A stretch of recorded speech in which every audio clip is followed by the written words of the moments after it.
Sir నమస్తే sir. విజయవాడలో ఇక్కడ బుక్స్ ఎగ్జిబిషన్ జరగడం అనేది మీకు ఎలా అనిపిస్తుంది? ఇది చాలా సంతోషం అండి. విజయవాడకి ఈ పుస్తక ప్రదర్శన అనేది గొప్ప అలంకారం. పుస్తక ప్రియత్వాన్ని పెంచడానికి ఇది దోహదం చేసే మంచి కార్యక్రమం. విజ్ఞాన వృద్ధికి పుస్తక పఠనం అవసరం.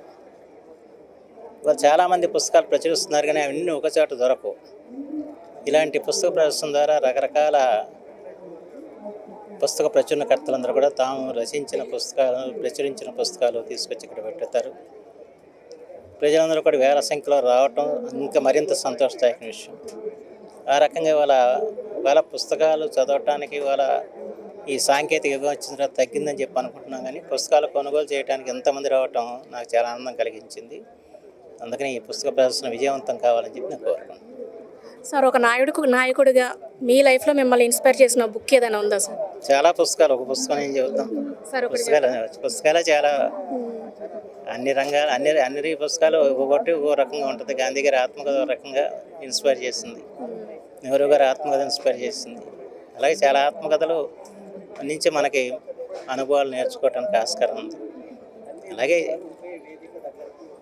మహత్తరమైన సాహిత్యం తెలుగు ఉంది. మంచిది ఒక పుస్తకాన్ని మనం ఏం చెప్పలేం. అనేక పుస్తకాలు అనేక రకాలుగా మనకి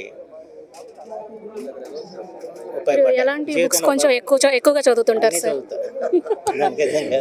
సార్, ఇప్పుడు యూత్ ఎక్కువ డిజిటల్కి అలవాటు పడిపోయారు, బుక్స్ చదవట్లేదు. అసలు మొబైల్ అడిక్షన్, టీవీ అడిక్షన్ ఎక్కువైపోయింది. అలాంటి వాళ్ళకి బుక్స్ చదవడానికి అసలు మీరు ఏం చెప్తారు సార్ యూత్కి? ఇప్పుడు దృశ్యంగా చూసేది మనసులోకి ఎక్కదు.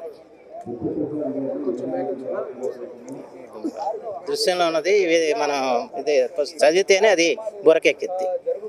అందుకని ఎంత సాంకేతిక విజ్ఞానం వచ్చినా అది తప్పనిసరిగా మనం చదువుకోవాలి. చదివితేనే ఇది ఎంతకంటే. Thank you sir.